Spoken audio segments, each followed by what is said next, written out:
Hi there, Tony here. Just wanted to do another video on preparing pork. So one of the missing elements we've had so far has been preparing pork chops. I think we have a crock pot recipe, but this one is pan-cooked pork chops. Another popular one obviously is the grill.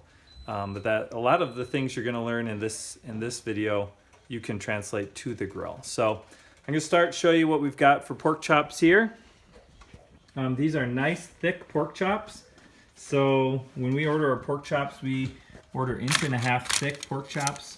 So most of your store-bought chops are 3/4 inch. So these are nice and thick, and what that allows you to do is makes it a little more forgiving, because what you don't want to do is dry out these pork chops. So you're going to have different looking pork chops. There are two kinds of pork chop. There are loin chops. And then once you get past the loin towards the back of the animal, there's a different kind of chop there as well. So they're all pork chops, but some of them might not look exactly like what you're used to at the store, even though they are still pork chops. So to get us started, we're going to be cooking these chops in cast iron. Nice big cast iron pan is pretty important to have. There's tons of YouTube videos on how to manage cast iron, how to keep it clean, how to season it, things like that. So the reason we're using cast iron is we are going to get a good sear on these, and then we're going to throw them in the oven. So I'm preheating the oven now to 350. Cast iron is getting hot. It takes time for it to heat evenly. So give yourself plenty of time to get that pan cooking or heating up. And I've got this on kind of medium high. The first step we do is we get a nice thick slice of fat on the back of our pork chops. And so what I've done is I've sliced off a little bit of that fat here, and I'm going to use that to get our pan kind of going. And so that's just going to make a little bit of fat in the bottom of the pan. That'll render down, and then that is what I'm going to start the pork chops cooking in. So I'm going to take a break, and we'll get this rocking and rolling, and then we'll get our pork chops in there. So I'll be right back. We've got some of that fat rendered out. You can see our pan is smoking, so we know it is hot. And again, these aren't going to just completely disappear, but you can see that they're leaving behind some good fat. Now we are going to get a good sizzle when we put these pork chops in. That pan is nice and hot. Just kind of a little Tetris here to get them to fit in there good. I'm going to turn this other light on. Voila. Okay, so there's one pork chop. Pork chop number 2.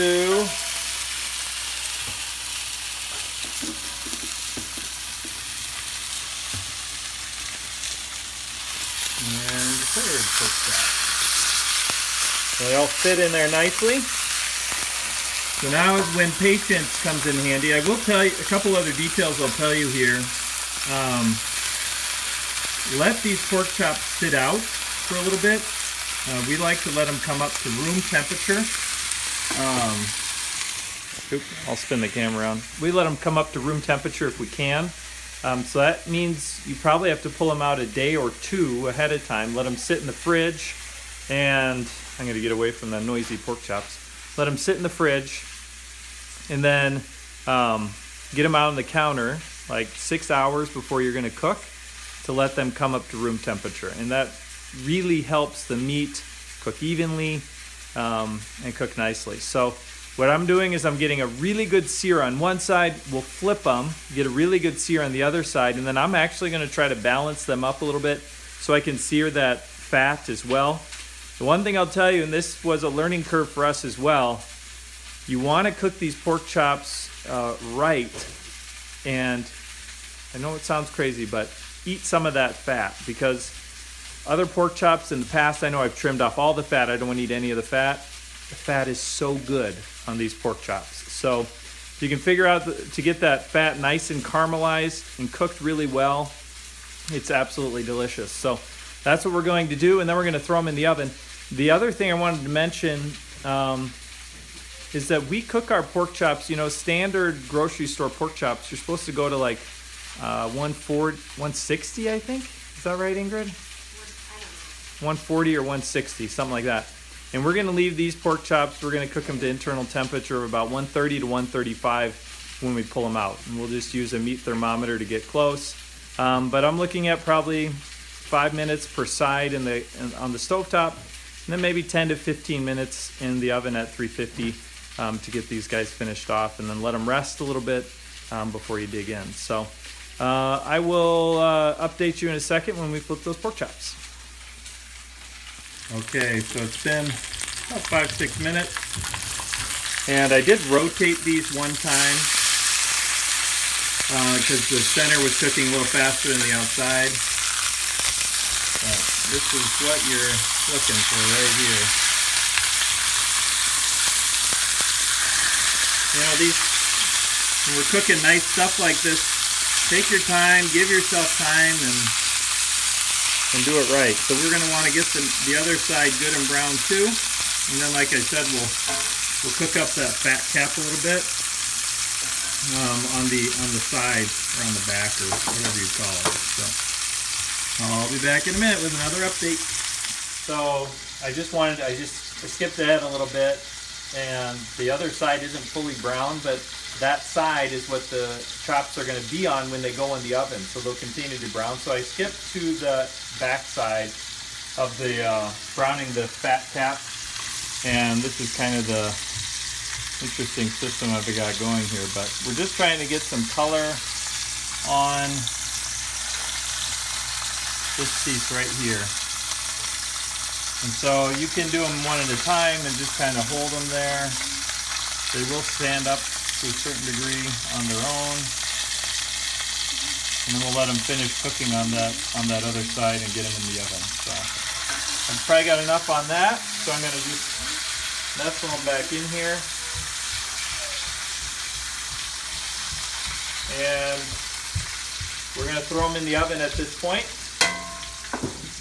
Don't forget a hot pad, because these handles get really hot.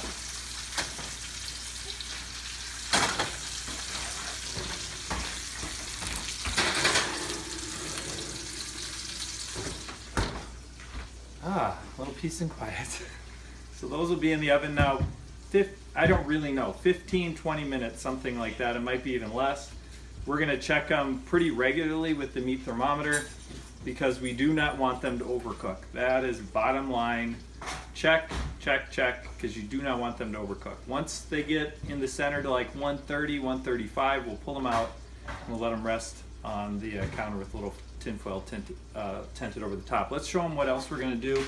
So along with our pork, we've got this mesclun mix, which is really yummy, spicy stuff, and we're going to saute that up in another cast iron pan with some olive oil, garlic, pepper flake, salt and pepper, and then we'll do some mashed potatoes as well, a mixture of sweet potatoes and white potatoes as mashed potatoes. So I'll check in one more time when they're done. We'll probably do a little pan sauce with what we've got in the bottom of that skillet when the pork chops are done too for the potatoes. So we'll talk about that in just a minute. All right, final product. We have pork for the kids, mashed potatoes, Ingrid's pork chop, my pork chop, and braised greens, which look awesome. It was only in the oven maybe 5 to 7 minutes, and thermometer read 130, so we pulled it out, let it sit under foil for a little bit, and now we're eating. So that's how you do pork chops. Hope they work out for you. Enjoy.